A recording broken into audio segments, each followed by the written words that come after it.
কাঁচা আম ভর্তার কথা শুনলেই জিভে জল চলে আসে। এখানে আমি 2টা আমের খোসা ছাড়িয়ে গ্রেট করে নিয়েছি। আমের উপরে কিছুটা চিলি ফ্লেক্স দিয়েছি। এবার দিয়ে দিচ্ছি স্বাদমতো লবণ আর দিয়ে দিচ্ছি পরিমাণ মতো চিনি। সাথে দিয়ে দিচ্ছি 1 টেবিল চামচ কাসুন্দি। কাসুন্দি দিয়ে মাখিয়ে নিলেই তৈরি কাঁচা আম ভর্তা। এটা আপনাদের জন্য বোনাস রেসিপি। আসসালামু আলাইকুম, স্বাগত সবাইকে। কাঁচা আম দিয়ে নানান স্বাদের রেসিপি তৈরি করা যায়। আমার আজকের রেসিপি অসাধারণ স্বাদের টক ঝাল মিষ্টি আম কাসুন্দি। এই কাসুন্দি অল্প কিছু উপকরণ দিয়ে ঘরেই তৈরি করা যায়। আশা করি রেসিপিটি ভালো লাগবে। আম কাসুন্দি তৈরি করার জন্য 2 রকমের সরিষা লাগবে। একটা বাটিতে প্রথমে নিয়ে নিচ্ছি আধা কাপ কালো সরিষা, সাথে দিয়ে দিচ্ছি আধা কাপ হলুদ সরিষা। সরিষার মধ্যে কিন্তু অনেক বেশি ময়লা থাকে। এখানে সরিষাগুলো আমাদেরকে খুব ভালো করে ধুয়ে নিতে হবে। সরিষাগুলো ধুয়ে নেওয়ার জন্য পর্যাপ্ত পরিমাণে পানি দিয়েছি। এবার এই সরিষাগুলো 10-15 মিনিটের জন্য ভিজিয়ে রেখে দিব। অনেক সময় সরিষার মধ্যে ছোট ছোট মাটির দলা থাকে। কিছু সময় ভিজিয়ে রেখে দিলে সরিষাগুলো খুব ভালো করে ধুয়ে নেওয়া যাবে। আমি এখানে সরিষাগুলো 4-5 বার খুব ভালো করে পরিষ্কার করে ধুয়ে নিয়েছি। আর ভিজিয়ে রাখার ফলে সরিষাগুলো কিন্তু একটু ভিজে নরম হয়েছে। এর ফলে সরিষাগুলো বেটে নিতে সহজ হবে। যেহেতু আমরা এখানে আম কাসুন্দি করব, তাই লাগবে কাঁচা আম। আমি এখানে একটা আম খোসা ছাড়িয়ে এরকম ছোট ছোট করে কেটে নিয়েছি।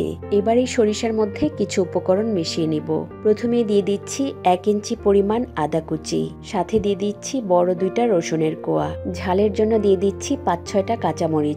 এবার দিয়ে দিচ্ছি 2 চা চামচ লবণ। লবণ আরো লাগবে, পরে দিব। এবার সাথে দিয়ে দিব কাঁচা আম। আমরা যে আমটা কেটে রেখেছিলাম সেই আমের টুকরোগুলো। আচ্ছা, এখানে বলে রাখি, রসুন, কাঁচামরিচ আর লবণ দেওয়ার ফলে এই উপকরণগুলো দিয়ে বেটে নিলে সরিষাটা কিন্তু একদমই তিতা হবে না। এবার এই সমস্ত উপকরণগুলো বেটে নিতে হবে। আমি একটা ব্লেন্ডারে জারে নিয়ে নিচ্ছি। আমি এগুলো ব্লেন্ড করে নেব। ব্লেন্ডারে যদি ব্লেন্ড করতে না চান তাহলে শিলপাটায়ও বেটে নেওয়া যাবে। এই তো এরকম একটু মিহি পেস্ট তৈরি করে নিতে হবে। এবার ব্লেন্ড করা এই মিশ্রণগুলো সাইড করে রেখে দিব। এবার একটা প্যানের মধ্যে নিয়ে নিচ্ছি 2 কাপ পানি। দিয়ে দিচ্ছি 1/4 কাপ চিনি। সুন্দর একটা কালারের জন্য দিয়ে দিচ্ছি আধা চা চামচ হলুদের গুঁড়া। ঝালের জন্য দিয়ে দিব 1 চা চামচ লাল মরিচ গুঁড়া। সাথে দিয়ে দিচ্ছি 1 চা চামচ লবণ।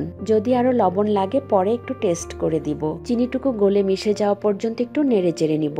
এবার এখানে দিয়ে দিব আগে থেকে তৈরি করা সরিষার মিশ্রণ। আবারও সবকিছু খুব ভালো করে নেড়ে চেড়ে মিশিয়ে নিতে হবে। আর একটু সময় অপেক্ষা করতে হবে এটাতে বলক আসা পর্যন্ত।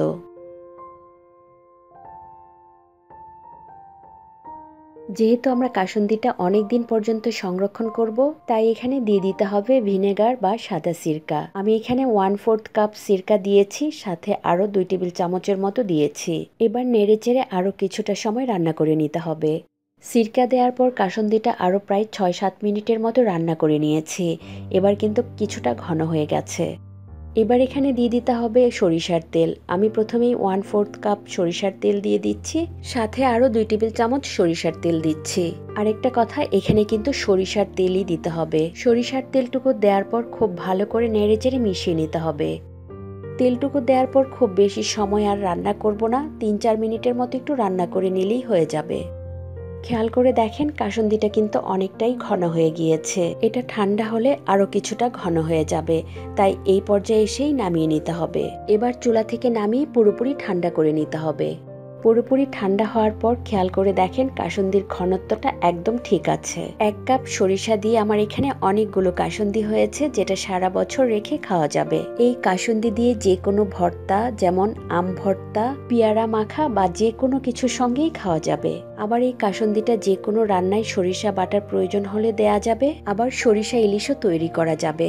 এই কাসুন্দিটা এতটাই মজা হয়েছে যে একবার ঘরে তৈরি করলে বাইরের কেনা কোনো কাসুন্দি খেতেই ভালো লাগবে না। আর কাসুন্দিগুলো সংরক্ষণ করতে চাইলে অবশ্যই কাচের জারে সংরক্ষণ করতে হবে, তাহলে অনেক দিন পর্যন্ত ভালো থাকবে। আশা করি আজকের এই টক মিষ্টি ঝাল কাঁচা আমের কাসুন্দি আপনাদের ভালো লেগেছে।